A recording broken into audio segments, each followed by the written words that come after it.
ସାଙ୍ଗମାନେ ତମେ ଘଣ୍ଟା ଘଣ୍ଟା ଧରି ବହି ଖୋଲିକି ବସୁଛ, କିନ୍ତୁ ପରୀକ୍ଷା ହଲରେ ଯାଇକି ସେ ସବୁ କିଛି ପଢିଥିବା ପାଠକୁ ଭୁଲି ଯାଉଛ। ତମେ ଭାବୁଛ ଆରେ ମୁଁ ତ ଏତେ ପାଠ ପଢିଲି, ତଥାପି ନମ୍ବର କମ୍ କାହିଁକି ଆସୁଛି? ଆଉ ଯେଉଁ ପିଲାଟି ତମଠାରୁ କମ୍ ପଢେ ସିଏ କେମିତି 95%, 98%, 99% ନମ୍ବର ଆଣୁଛି?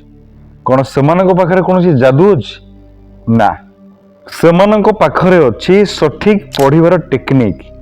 ଆଜି ମୁଁ ତମକୁ ସେ ଟେକ୍ନିକ୍ ଗୁଡ଼ିକ ବିଷୟରେ କହିବି, ଯାହାକୁ ବିଶ୍ୱର ଟପ୍ ଷ୍ଟୁଡେଣ୍ଟ ମାନେ ବ୍ୟବହାର କରନ୍ତି। ଯଦି ତମେ এই ଭିଡିଓକୁ ଶେଷ ପର୍ଯ୍ୟନ୍ତ ଦେଖିବ ନା, ତେବେ ତମର ପଢିବା ଷ୍ଟାଇଲ ସମ୍ପୂର୍ଣ୍ଣ ଭାବରେ ବଦଳିଯିବ। ପଏଣ୍ଟ ନମ୍ବର 1, ଘୋଷିବା ବନ୍ଦ କର। ସବୁଠାରୁ ବଡ଼ ଭୁଲ କ'ଣ ଜାଣିଛ? ପିଲାମାନେ ଭାବନ୍ତି ଗୋଟିଏ ଚାପ୍ଟରକୁ 10 ଥର ପଢିଦେଲେ ସେଇ ଚାପ୍ଟରଟା ମନେ ରହିଯିବ, କିନ୍ତୁ ରିଆଲିଟି ହେଉଛି 10 ଥର ପଢିବା ପରେ ମଧ୍ୟ ତମେ ଅଧା ଜିନିଷ ଭୁଲିଯିବ।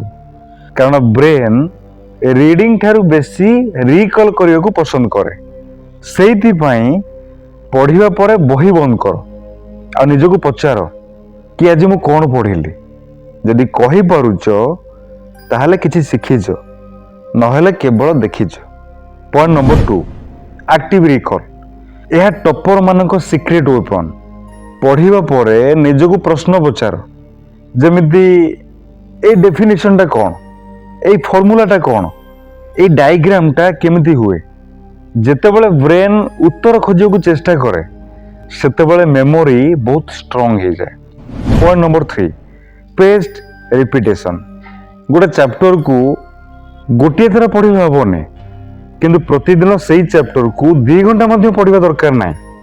ସଠିକ୍ ଫର୍ମୁଲା ହେଉଛି ଡେ 1 ପଢ, day 2 revision, day 4 revision, day 7 revision, day 15 revision, day 30 revision. এই ପ୍ୟାଟର୍ନକୁ ଫଲୋ କଲେ ପଢୁଥିବା ପାଠ ମାସ ମାସ ଧରି ମନେ ରହିବ। Point number 4, pomodoro method.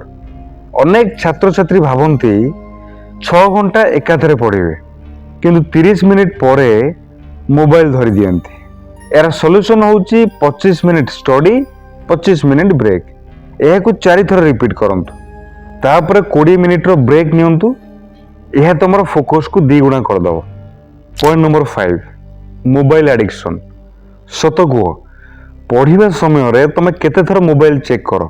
ଥରେ, 5 ଥର, 10 ଥର? ପ୍ରତ୍ୟେକ ନୋଟିଫିକେସନ୍ ନା ତମ ବ୍ରେନ୍ର ଫୋକସକୁ ଭାଙ୍ଗି ଦେଉଛି। ସେଇ ଫୋକସକୁ ପୁଣି ଥରେ ଆସିବା ପାଇଁ 15ରୁ 20 ମିନିଟ୍ର ସମୟ ଲାଗିଯାଏ। ସେଇଥିପାଇଁ ପଢିବା ସମୟରେ ମୋବାଇଲ ସାଇଲେଣ୍ଟ କର, ନାହିଁ ତ ତାକୁ ଅଲଗା ଗୋଟେ ରୁମ୍ରେ ରଖିଦେଇ ପାଠ ପଢିବା ପାଇଁ ବସ। ପଏଣ୍ଟ ନମ୍ବର 6, ନୋଟ୍ସ ତିଆରି କର। ପୁରା ବହିକୁ ରିଭିଜନ କରିବା ବହୁତ କଷ୍ଟକର ହେଇଥାଏ, ତେଣୁ ସେଇଥିପାଇଁ ସର୍ଟ ନୋଟ୍ସ ବନାଅ। କିୱାର୍ଡସ୍ ଲେଖ, ସେଥିରେ ଫର୍ମୁଲା ଲେଖ, ଇମ୍ପୋର୍ଟାଣ୍ଟ ଡେଟ୍ସ ମେନସନ୍ କର। ଏକ୍ଜାମ ପୂର୍ବରୁ କେବଳ ନୋଟ୍ସର ରିଭିଜନ କଲେ ମଧ୍ୟ ବହୁତ ଲାଭ ମିଳିଥାଏ। Point number 7, mock test. ଅନେକ ପିଲା କେବଳ ପଢନ୍ତି କିନ୍ତୁ ଲେଖନ୍ତିନି। ଏହା ସବୁଠାରୁ ବଡ଼ ମିଷ୍ଟେକ୍। ପରୀକ୍ଷାର ଜ୍ଞାନ ନୁହେଁ, ପ୍ରେଜେଣ୍ଟେସନ ଆଉ ସ୍ପିଡ୍ ମଧ୍ୟ ଦରକାର। ସେଇଥିପାଇଁ ପ୍ରାକ୍ଟିସ ଦରକାର। ତେଣୁ କରିକି ସପ୍ତାହକୁ ଅତି କମରେ ଗୋଟିଏ ମକ୍ ଟେଷ୍ଟ ଦିଅ।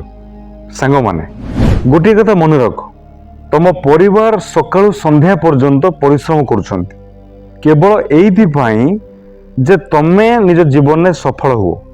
ତମ ବାପା ହୁଏତ ତାଙ୍କ ନିଜ ଇଚ୍ଛାକୁ ମାରି ଦେଇଛନ୍ତି, କିନ୍ତୁ ତମ ଭବିଷ୍ୟତ ପାଇଁ ଟଙ୍କା ଖର୍ଚ୍ଚ କରୁଛନ୍ତି।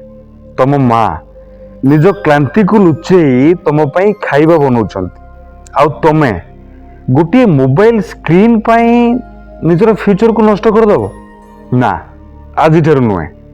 ଆଜି ଗୋଟିଏ ଡିସିସନ ନିଅନ୍ତୁ କି ମୁଁ ଆଉ ଘୋଷିବିନି, ମୁଁ ସ୍ମାର୍ଟ ଷ୍ଟଡି କରିବି, ମୁଁ ଆକ୍ଟିଭ ରିକଲ୍ କରିବି, ମୁଁ ରିଭିଜନ କରିବି, ମୁଁ ମୋବାଇଲ ଠାରୁ ଦୂରେଇ ରହିବି, ଆଉ ମୁଁ ମୋର ସ୍ୱପ୍ନକୁ ସତ କରିକି ଦେଖେଇବି।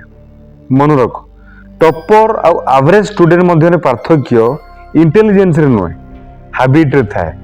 ଆଜି ତମର ହାବିଟ ବଦଳେଇ ଦିଅ, ଦେଖିବ କାଲି ତମର ରେଜଲ୍ଟ ଆପେ ଆପେ ବଦଳିଯିବ। ଆଉ ହଁ, ଯଦି ତମେ ଜୀବନରେ 99% ନୁହେଁ 100% ସକ୍ସେସ୍ ଚାହୁଁଛ ନା, ତାହେଲେ ଆଜିଠାରୁ ଆକ୍ସନ ନିଅ। ଧନ୍ୟବାଦ।